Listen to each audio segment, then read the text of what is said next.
حضرت عقبہ بن عامر رضی اللہ تعالیٰ عنہ فرماتے ہیں کہ ایک دن آپ صلی اللہ علیہ وآلہ وسلم تقریباً 8 سال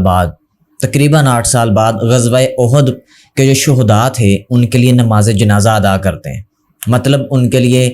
دعائے مغفرت، دعائے استغفار اور ان کے لیے دعائیں کرتے ہیں۔ تو حضرت عقبہ بن عامر فرماتے ہیں کہ آپ صلی اللہ علیہ وآلہ وسلم نے ایسے نماز جنازہ ادا فرمائی جیسے میت سامنے پڑی ہوئی ہے، جیسے شہداء وہ سامنے پڑے ہوئے ہیں، اس طرح نماز جنازہ ادا کی گئی۔ یعنی آپ صلی اللہ علیہ وآلہ وسلم نصیحت فرما رہے تھے، کیونکہ آپ صلی اللہ علیہ وآلہ وسلم کو پتہ لگ گیا تھا کہ اب میرا اس دنیا سے جانے کا وقت قریب آ گیا ہے، تو اس لیے آپ صلی اللہ علیہ وآلہ وسلم نے صحابہ کرام کو اکٹھا کیا اور کچھ نصیحت ارشاد فرمانا چاہیے۔ تو آپ صلی اللہ علیہ وآلہ وسلم مردہ لوگوں کے لیے دعا استغفار کر رہے تھے، کیونکہ آپ صلی اللہ علیہ وآلہ وسلم کو پتہ تھا کہ میرے بعد میں یہ موقع نہیں آئے گا کہ جو شہدائے احد کے لیے دعا استغفار کرے یا ان کے لیے دعائے مغفرت کرے۔ تو آپ صلی اللہ علیہ وآلہ وسلم دعا استغفار کرنے کے بعد ممبر پر تشریف لے کر آئے، تو آپ صلی اللہ علیہ وآلہ وسلم نے فرمایا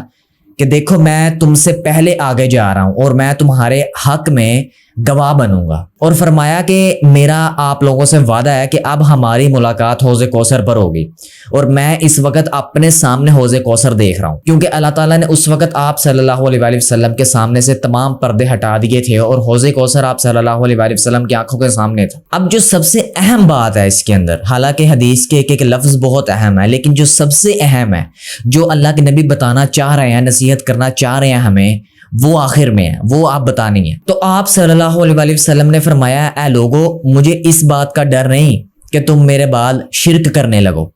مجھے اس بات کا ڈر ہے کہ تم میرے بعد یہ دنیا حاصل کرنے کے چکر میں ایک دوسرے سے آگے بڑھنے کی جو ہے لگن کرو گے، ایک دوسرے سے آگے بڑھنے کی ہرس کرو گے، لالچ میں پڑو گے۔ تو عقبہ بن عامر رضی اللہ تعالیٰ عنہ فرماتے ہیں کہ یہ میرے لیے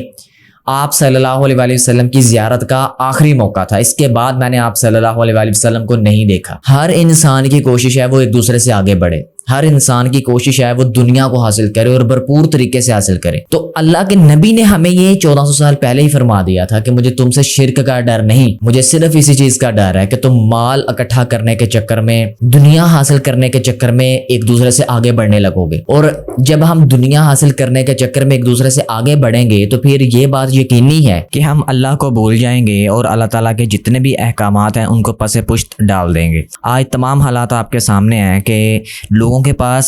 دنیا داری اکٹھی کرنے کے لیے، پیسہ مال کمانے کے لیے تو وقت ہے، لیکن اللہ کے سامنے 10 یا 15 منٹ نماز ادا کرنے کے لیے وقت نہیں، جمعہ ادا کرنے کے لیے وقت نہیں۔ اتنے بدقسمت لوگ ہیں کہ عید پڑھنے کے لیے ان کے پاس وقت نہیں۔ یہ وہ لوگ ہیں جو خود کو بڑے فخر سے مسلمان کہتے ہیں اور اپنے اوپر یہ ٹیگ لگا کر رکھتے ہیں کہ اللہ تعالیٰ بڑا غفور الرحیم ہے اور ہم قیامت والے دن بخشے جائیں گے۔ تو بس یہی ڈر اللہ کے نبی صلی اللہ علیہ وآلہ وسلم کو تھا کہ لوگ دنیا حاصل کرنے کی کوشش میں لگ جائیں گے اور اللہ تعالیٰ کو بلا بیٹھیں گے، اور آج تمام حالات آپ کے سامنے۔ تو میرے ہم عزیز دوستو، بتانے کا مقصد یہ ہے کہ وقت سے پہلے اور قسمت سے زیادہ انسان مال اکٹھا نہیں کر سکتا۔ تو اللہ تعالیٰ سے ہمیشہ دعا ایک ہی کرنی چاہیے کہ اللہ تعالیٰ ہمیں حلال کا لقمہ ہمارے منہ میں جائے، ہم اپنی اولادوں کو حلال کھلائیں،